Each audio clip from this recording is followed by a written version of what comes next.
প্রতি রাতে যখন আপনি ঘুমাইতে যাবেন সে সময় যদি কোরআনুল কারীম থেকে সূরাতুল কাউসার ছোট্ট একটি সূরা নিয়ম অনুযায়ী তেলাওয়াত করে ঘুমিয়ে যেতে পারেন, আপনি কি ফলাফল পাবেন জানলে অবাক হয়ে যাবেন। অর্থাৎ আজকের ভিডিওটি হচ্ছে সূরাতুল কাউসার ঘুমানোর আগে পাঠ করলে নিয়ম অনুযায়ী কি হবে। আপনি যদি জানতে চান তাহলে একটু সবর করে ভিডিওটি শুরু থেকে শেষ অবধি দেখতেই থাকুন।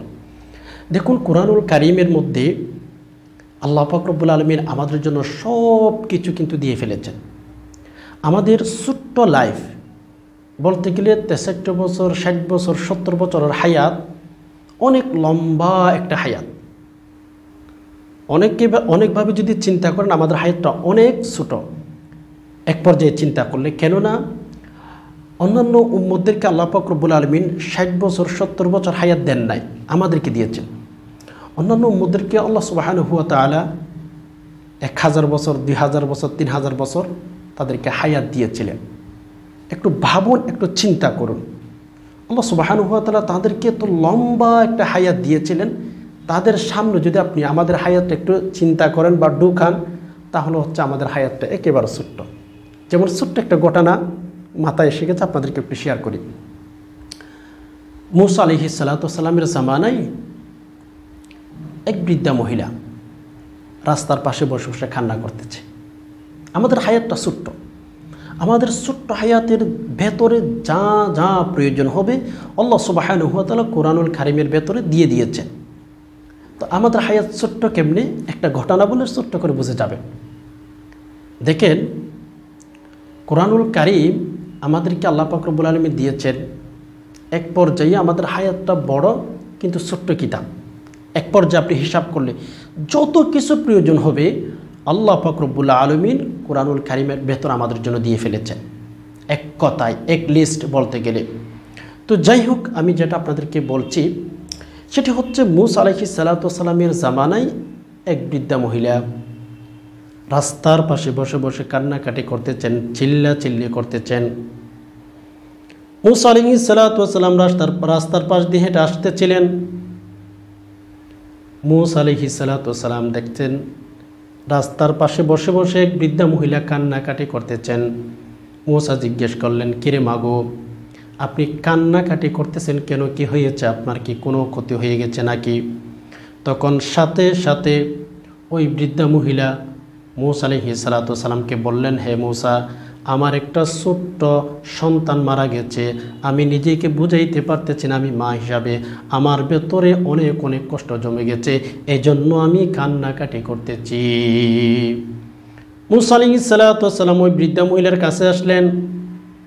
বৃদ্ধা মহিলার কাছে চলে আসলেন। মূসা আলাইহিস সালাতু ওয়াস সালাম জিজ্ঞেস করলেন, মাগো, এটা কি আপনার সন্তান? বলে, হ্যাঁ মূসা, এটা আমার সন্তান। মূসা আলাইহিস সালাম জিজ্ঞেস করলেন, সন্তানের বয়স কত হয়েছে? মূসাকে বললেন, হে মূসা। মূসা আলাইহিস সালাতু ওয়াস সালাম যখন জিজ্ঞেস করেন, মা সাথে সাথে উত্তর দিয়ে থাকেন, হে মূসা, আমার সন্তানের বয়স হচ্ছে 350 বছর হায়াত। একটু চিন্তা করুন, একটু ভাবুন, আপনার একটা সন্তান যদি 350 বছর হায়াত পায় তাহলে সে সন্তানের জন্য কত খুশি হবেন আপনি। লেকিন মূসা আলাইহিস সালাতু ওয়াস সালামের জামানায় 350 বছর একটা সন্তান মারা গেছে।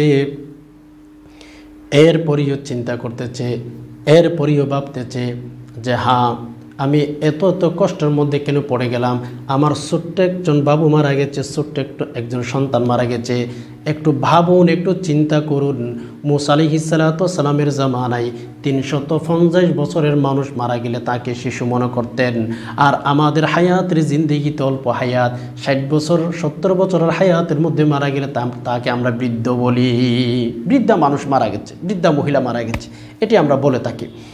তো মূসা আলাইহিস সালাতু ওয়াস সালাম ওই মহিলাকে জিজ্ঞেস করলেন যে, মাগো, আপনার সন্তান 350 বছর পরে মারা গেছে? বলা, হ্যাঁ। এরপরেও শিশু? বলা, হ্যাঁ, আমার শিশু 350 বছর।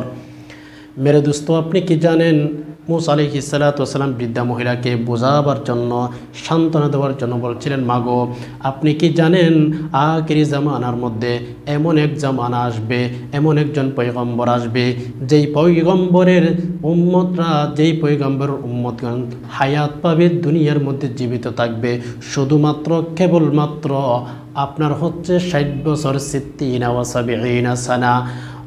মূসা আলাইহিস সালাতু ওয়াস সালাম যখন ওই বৃদ্ধা মহিলাকে বললেন যে মাগো এমন একটা জামানা আসবে যে জামানার মধ্যে 60 বছর 70 বছরের হায়াতের মধ্যে মানুষ মরে যাবে, জীবিত থাকবে না। ওই বৃদ্ধা মহিলা সহ্য হয়ে গেলেন, মূসাকে বললেন, মূসা তুমি কি পাগল হয়ে গেছো নাকি? তুমি কি পাগল হয়ে গেছো নাকি? কি কথা বলো, তারা 60 বছর 70 বছর হায়াতের মধ্যে মরে যাবে, তারা বিয়ে শাদী করবে না। মূসা বললেন হ্যাঁ তারা বিয়ে করবে, সন্তান হবে, নাতি হবে, দাড়ি মুছগুলো পেকে যাবে, এরপরেও তারা 60-70 বছর হায়াতের জিন্দেগির মধ্যেই মারা যাবে। বৃদ্ধা মহিলা বললেন তাহলে তো আমার সন্তানের বয়স অনেক বেশি হয়ে গেছে। সুবহানাল্লাহ। আমাদেরকে আল্লাহ পাক রব্বুল আলামিন 60 বছর 70 বছর হায়াত দিয়েছেন। মূসা আলাইহিস সালাতু ওয়াস সালামের জামানার মানুষগুলোর যদি হায়াত হিসাব করেন তাহলে আমাদের হায়াতটা একেবারে ছোট্ট, সেটাই আপনি বুঝতে পারবেন। তো ছোট্ট একটা হায়াতের মধ্যে আল্লাহ পাক রব্বুল আলামিন আমাদেরকে কোরআন দিয়েছেন। আমাদের এই লাইফে, আমাদের এই জীবনে আমাদের যত কিছু প্রয়োজন হবে আমরা কোরআনুল কারীম থেকে নিতে পারি। বিশেষ করে আজকের আমলটি যদি প্রতি রাতে যদি আপনি ঘুমানোর পূর্বে সূরাতুল কাউসার তেলাওয়াত করে ঘুমিয়ে যেতে পারেন, রব্বে কাবার কসম আল্লাহ পাক রব্বুল আলামিন আপনাকে এমন ফলাফল দিবেন আপনি কখনো চিন্তাও করতে পারবেন না। আসুন প্রথমেই সূরাতুল কাউসার কোন সূরা সেটাও কিন্তু আমরা অনেকেই জানি না। সূরাতুল কাউসার হচ্ছে ইন্না আ'তাইনাকাল কাউসার ফাসল্লি লিরাব্বিকা ওয়ানহার ইন্না শানিআকা হুয়াল আবতার। খেয়াল করুন, অনেকে আছেন ভুলে বারা উচ্চারণ করেন বিসমিল্লাহির রহমানির রহিম, ইন্না আ'তাইনাকাল কাউসার ফাসল্লি লিরাব্বিকা ওয়ানহার ইন্না শানিআকা হুয়াল আবতার। বিসমিল্লাহির রহমানির রহিম, ইন্না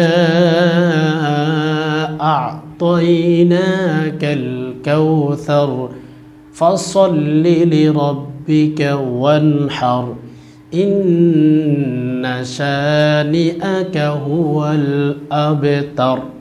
এ হচ্ছে সূরা কাউসার। প্রথমে আমলটি করতে গেলে প্লিজ আপনি প্রথম নাম্বারে আপনি হচ্ছে সূরাতুল কাউসার সহি শুদ্ধভাবে শিখে ফেলবেন। এরপরেই আপনি হচ্ছে আমল করতে পারবেন। কেননা অনেক ভাই বোন মাশাআল্লাহ কোরআন পড়তে পারে, তাবারাকাল্লাহ। আল্লাহ তাআলা আপনাদের কোরআনুল কারীমের তেলাওয়াতের মধ্যে বারাকা দান করুক। তবে হ্যাঁ, আপনার মাথায় রাখতে হবে কোরআনুল কারীম তেলাওয়াত করলে হবে না, সহি শুদ্ধভাবে আপনার তেলাওয়াত করতে হবে। এজন্য আমি যেভাবে উচ্চারণ করে দিয়েছি, যেভাবে তেলাওয়াত করে দিয়েছি ওইভাবেই আপনি তেলাওয়াত করার চেষ্টা করবেন। সমর্থ দিনী ভাই বোন, আসুন প্রথম নাম্বারে আমরা হচ্ছে সূরাতুল কাউসার শিখে ফেললাম। এরপর আমরা আমল করব কিভাবে। প্রতি রাতে যখন ঘুমাইতে যাব 3 বার দুরূদ ইব্রাহিম পাঠ করবেন। আল্লাহুম্মা সাল্লি আলা মুহাম্মাদিন ওয়া আলা আলি মুহাম্মাদ কামা সাল্লাইতা আলা ইব্রাহিমা ওয়া আলা আলি ইব্রাহিম ইন্নাকা হামিদুম মাজিদ। আল্লাহুম্মা বারিক আলা মুহাম্মাদিন ওয়া আলা আলি মুহাম্মাদ কামা বারাকতা আলা ইব্রাহিমা وعلى آل إبراهيم إنك حميد مجيد. كيف القرآن؟ اللهم صل على محمد وعلى آل محمد كما صليت على إبراهيم وعلى آل إبراهيم إنك حميد مجيد. اللهم بارك على محمد وعلى آل محمد কামা বারাকতা আলা ইব্রাহিমা ওয়া আলা আলি ইব্রাহিম ইন্নাকা হামিদুম মাজিদ। আমি 2 বার পাঠ করে দিয়েছি, আপনারা 3 বার পাঠ করবেন। ওকে, 3 বার পাঠ করার পরে আপনি সূরাতুল কাউসার 3 বার তেলাওয়াত করবেন সহি শুদ্ধভাবে। বিসমিল্লাহির রহমানির রহিম ইন্না আ'তাইনাকাল কাউসার ফাসল্লি লিরাব্বিকা ওয়ানহার ইন্না শানিআকা হুয়াল আবতার। এভাবে হচ্ছে আপনি সহি শুদ্ধভাবে সূরাতুল কাউসার 3 বার তেলাওয়াত করবেন। এরপরে আপনি হচ্ছে শেষে 3 বার দুরূদ শরীফ পাঠ করবেন। তবে হ্যাঁ, এখানে আমাদের একটা কথা অবশ্যই মাথায় রাখতে হবে, সেটা হচ্ছে আপনি যখন কোরআনুল কারীম থেকে কোনো আমল করবেন উযু সহ করবেন, উযু ছাড়া কোনো আমল করবেন না, উযু সহ করবেন। কেননা রাসূলুল্লাহ সাল্লাল্লাহু আলাইহি ওয়াসাল্লাম বলেছেন আত-তুহুরু শাতরুল ঈমান, পরিষ্কার পরিচ্ছন্নতা হচ্ছে ঈমানের অঙ্গ। তো আমি যদি পরিষ্কার পরিচ্ছন্নতা অর্জন করতে পারি তাহলে অবশ্যই আমাদের আমলটা আল্লাহ পাক রব্বুল আলামিন একটু বেশি প্রায়োরিটি দিবেন, একটু বেশি আগে আমাদের আমল কবুল করে নেবেন। এজন্য সবাইকে বলবো, আপনারা যারা কোরআনুল কারীম থেকে যে কোনো আমল করেন অবশ্যই আপনি পবিত্র অবস্থায় আমল করবেন। কেননা আপনি কোরআনুল কারীমের আমল করতেছেন অথচ আপনার শরীর নাপাক, আপনি উযু করেন নাই, এটা যেন না হয়। পরিষ্কার পরিচ্ছন্নতা অবস্থায় আপনি আমল করবেন, তাহলে আল্লাহ তাআলা আপনাকে 10 জন ব্যক্তির চেয়ে একটু বেশি বেনিফিট আপনাকে দান করবেন। সম্মানিত দিনী ভাই বোন, বিশেষ করে আমি যে নিয়মটা বলে দিলাম, ধরুন আপনি ঘুমাইতে যাচ্ছেন, ঘুমাইতে যাওয়ার আগেই আপনি হচ্ছে উযু করে ফেলবেন। উযু করার পরে 3 বার দুরূদ শরীফ, 3 বার সূরাতুল কাউসার, এরপর আবার শেষে 3 বার দুরূদ শরীফ পাঠ করবেন। এখনই আমাদের মেইন কথা, আমরা যদি এই আমলটি করতে পারে আমাদের কি উপকার হবে, কতদিন করতে হবে? আপনাকে বলবো আমলটি আপনি 21 দিন করবেন। 21 দিন 7 দিন, আপনি চাইলে 7 দিনও করতে পারেন, 21 দিনও করতে পারেন। আমি যে নিয়মে আপনাকে সূরাতুল কাউসার তেলাওয়াত করার জন্য বলেছি, আমল করলে কি হবে, আপনার উপকার কি হবে? উপকার হচ্ছে আপনার প্রিয় মানুষটা, অনেক ঘরের মধ্যে দেখা যাচ্ছে স্বামী স্ত্রী ভালো নাই, স্বামী স্ত্রীর মিল নাই, একে অপরকে পছন্দ করেন না। তো চাইলে আপনার স্বামীকে আমলটি করে মাথায় ফু দিবেন। শাশুড়ি ভালো না, শাশুড়ির মাথায় ফু দিবেন। ছেলে ভালো না, ছেলের মাথায় ফু দিবেন। এভাবে ইনশাআল্লাহ যদি আপনি 21 দিন বিশেষ করে আমলটি যদি চালিয়ে যেতে পারেন, অনেক অনেক বেশি বেনিফিট, অনেক অনেক উপকার আপনার হবে, ইনশাআল্লাহ আপনি ঠকবেন না। তো যাই হোক, সম্মানিত দিনী ভাই বোন, ইখলাসের নিয়তে আল্লাহ পাক রব্বুল আলামিনের উপর পরিপূর্ণ তাওয়াক্কুল করে ভরসা করে আমল করবেন।